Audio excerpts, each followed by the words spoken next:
Hello, welcome to Papa Nick's Music. I am, as always, your host, Papa Nick Lewis. And last week, the the regular careful viewer might have noticed I didn't post a video. I took an unscheduled break last week. Partly it was because I was working on something else. Partly it was because I had an internet service interruption during the week, which set everything else that I was doing back a bit. And partly it was because of the frustration I feel over the latest legislation that has been passed and now enacted here in my country that will turn us into a concentration camp filled police state. As much as I hate this guy, I don't want to vent about it today. And so I spent a good amount of my downtime last week escaping into music, into British television mysteries. Oh, if you haven't seen Death Valley on BritBox, give it a look. See, it's a nifty little show, and Taskmaster. Oh man, we finally wrapped up series 19 of Taskmaster last week. I meant to post something earlier this week about it. I decided now I'll just go ahead and wait and do it today. I know, I've talked about Taskmaster a lot. I've got a couple of videos. I've got a video where I ranked the series up through, I think it was series 4. No, it was series 14 at the time. I went back and re-ranked after series 17 or 18. I had a video in which I talked about Fern Brady and how Taskmaster changed my life. So I've talked quite a bit about Taskmaster. And I'm going to talk about it a little bit more. Series 20, the grand final of Series 20 was last week. And I'm not going to do any, there's no spoilers here. I'm not going to tell you who won or anything like that. If you want to watch the show, you can listen to this conversation and you'll be okay. But I thought the series was excellent. I easily contender for top 5 all-time series as far as I'm concerned. It was a nice return to form after the last few series that have been a little up and down in terms of their quality. But this series, like I said, overall it's excellent. First, the tasks seemed much fresher this series. Over the last few series, I've felt there's been a certain level of uneven quality to the tasks themselves, which makes me, I was starting to wonder if maybe Alex was getting tired of writing these things. But no, the tasks this series were fantastic. So there was a nice breath of fresh air. But mostly this was just a wonderful cast. As you know, if you know anything about Taskmaster, we have the same 5 comedians competing throughout the entire series, performing a variety of silly tasks. They perform the tasks in isolation, so they don't know how the other comedians are approaching the tasks. And then they all get together to do the studio show, and we watch video of their attempts to do the tasks, and Greg Davis, the Taskmaster, judges their success or not. And it's all wonderful fun, and it's all hilarious. And most of the time, you've got a few people, of the 5 comedians, there's going to be at least one, but probably 2, maybe even 3, who are calm and rational, and they're unflappable, and they have an idea what they're going to do, and then they carry the idea out. And I'm not saying it's boring or anything like that. It's just, you never feel like these people are like one step away from just saying, fuck it, and giving up, right? Every series has at least one of these. My all-time favorite series, Series 7, had 2 of them. Carrie Godleman and Jessica Knappett were both steady throughout the whole thing. And they were both wonderfully funny. Don't get me, I'm not saying that this is a boring approach to doing it or anything like that. It's just, sometimes, Series 2, we had John Richardson, Richard Osman, and Catherine fucking Ryan throughout the whole series. They knew what they were doing. They very rational in what they were doing, and what they were doing was very funny. But they were always in control of what they were doing. This is the first series that I can think of, and I've been thinking about this for a while. I'm looking back over the past series. This has been the most chaotic series, I think, that we've had yet. This is the series where at any given point, any one of these five comedians is just, it seems like they're just that far away from saying, just, setting everything on fire and dancing on the rubble. We had in this series, by way of reminder, Fatia El Ghori, one of the two people coming in that I was somewhat familiar with. I like Fatia's stand-up comedy. I think she is a wonderful comedian. I think also that her comic persona is barely contained rage. And so I was expecting a lot more than we got from Fatia. And Fatia was probably the most restrained throughout the series. She was constantly getting angry, but she was also constantly channeling Joe Brand from series 9. She doesn't want to she's not going to set too much stuff on fire or turn over too much in the way of furniture, because she might scuff her trainers. She doesn't want to do that. We have Jason Mantzoukas, the American, the first true American. Yes, Desiree Birch had been a contestant before, but she's an expat. She lives in the UK. This is an actual person coming over, paying airfare to come, or having airfare paid, whoever did it, to come to Britain, to come to the UK to be on Taskmaster.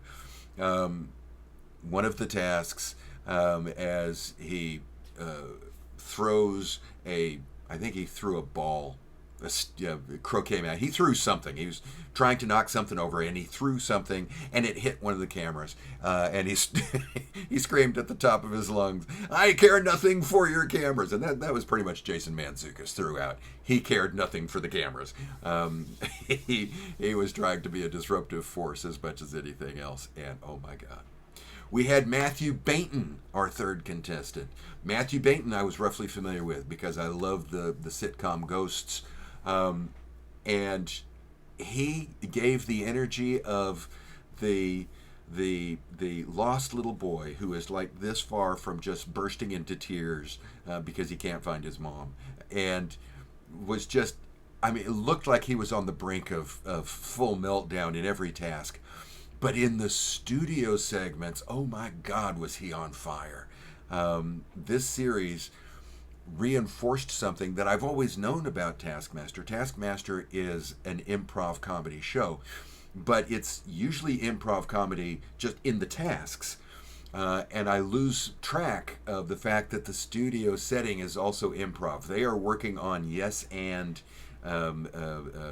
comedy here. Craig will say something about Alex, and Alex will yes and it. And Matthew Bainton was on fire in the studio segments. Wonderful comedy. We had Rosie Ramsey, who I knew virtually nothing about coming in, and who has apparently like a 5-second long attention span.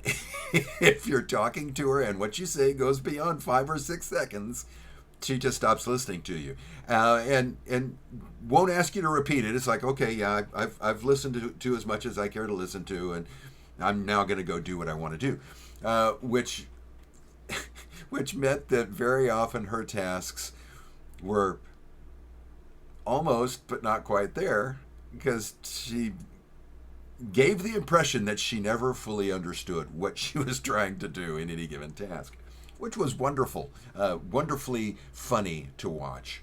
But it also struck me that at one point late in the series, Alex referred to how surprising it was that up to that point, Rosie was second in the overall series scoring. This is not a spoiler thing. Not telling you who wins or anything like that. But he makes a joke about how she didn't understand something, and yet surprisingly she was still, second place in the overall scoring. And this is like episode 6, 7, something like this. Long enough to where you know, it would be surprising that somebody would be in second place for the series overall if they weren't really sure of what they were doing.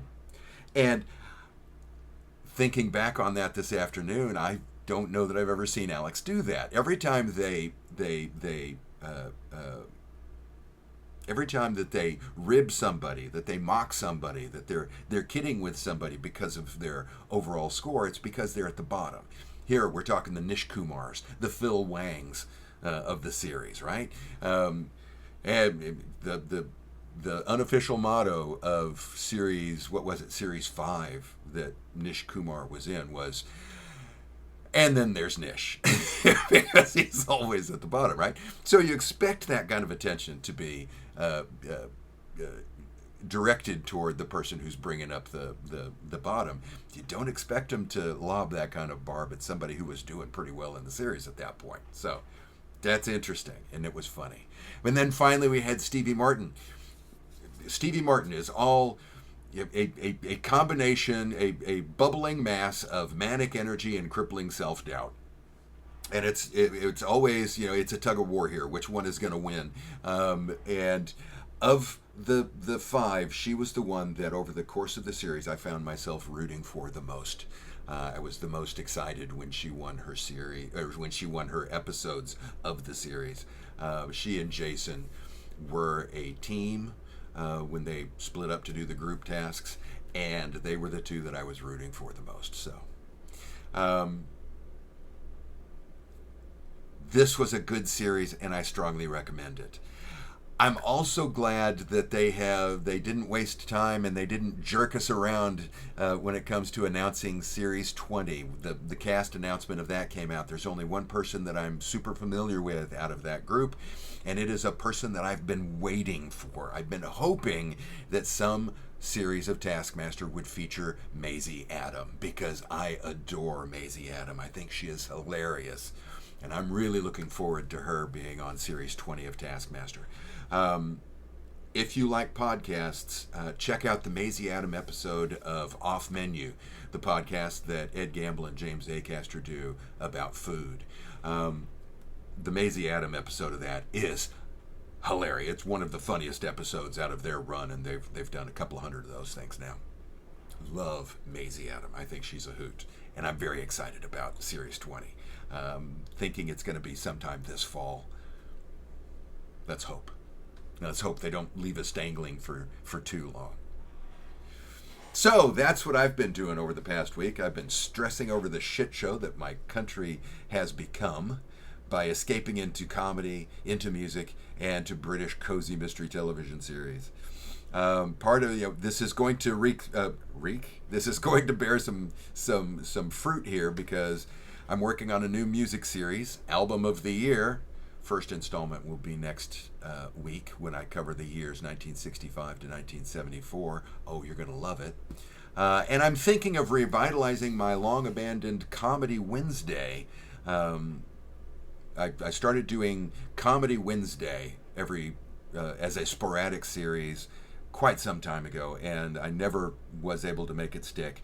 But I'm thinking I might redo that, only this time it's going to be Taskmaster. So it'll probably be Taskmaster Tuesday. But I'm thinking of doing a regular, or at least recurring, series where I talk more about Taskmaster. If you're interested in that, if you would like to chat about Taskmaster, drop that comment down below. I love hearing from you, and I would like to know if this is something you're interested in talking about with me. But like I said, that's what I've been thinking about this week. What have you been thinking about this week? Drop that note down below. Do you object to my using the word concentration camp? First, consult your dictionary, and then drop that comment down below. I always love hearing from you. If you enjoyed today's video, I'd appreciate it if you click the like button. And if you do click the like button, I'd appreciate it if you would also click the subscribe button. It costs you nothing, but it means the world to me, so I very much appreciate it. And you know what? The bell can go to hell. I don't care if you click the bell or not. I'm just going to cut that out of my normal outro. I'm tired of stumbling on it. Like and subscribe is good enough for me. Thanks again for hanging out with me today, and I hope that the rest of your day is invigorating. See you soon.